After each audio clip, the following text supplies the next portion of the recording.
ने जो जमहूरियत को जुल्फ़िकार अली भुट्टो की पार्टी, शहीद मोहतरमा बेनज़ीर भुट्टो की पार्टी, बिलावल भुट्टो जुल्फ़िकार अली भुट्टो साहब के पोते, बेनज़ीर शहीद मोहतरमा बेनज़ीर भुट्टो के बेटे, वो जमहूरी अमल को सबोटाज करने के लिए, वोटिंग को रुकवाने के लिए भाई धांधली हो गई। मीरपुर के इलेक्शन के बाद आपको याद आया कि धांधली हो गई। मैं सिर्फ तमाम जो इस वक्त लोग मुझे आपके कैमरों के तवस्सुत से देख रहे हैं, इस वक्त पीपल्स पार्टी की आज़ाद कश्मीर के अंदर गवर्नमेंट है। वज़ीर आज़म भी पीपल्स पार्टी का, सदर भी पीपल्स पार्टी का, स्पीकर भी पीपल्स पार्टी का, इंतज़ामिया भी पीपल्स पार्टी की। तो पहले तो ये सोचें, पहले तो ये पूछें कि आपकी हुकूमत आपके खिलाफ धांधली कर रही है।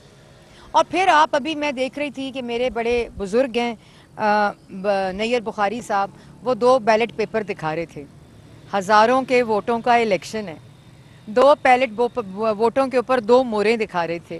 तो मेरा ये सवाल है कि ये किसी ने, मुझे याद आया वो कागज़ देखते हुए कि किसी ने साइफर लहराया था और कहा था साजिश हो गई मुल्क के ख़िलाफ़, और पूरे इलेक्शन को मुतनाज़ा बनाने के लिए 2 बैलेट पेपर। और भाई अगर धांधली हो गई बिलफर्ज, तो पहले तो ये माने कि आज़ाद कश्मीर की पीपल्स पार्टी की हुकूमत ने पीपल्स पार्टी बिलावल भुट्टो के खिलाफ धांधली की है।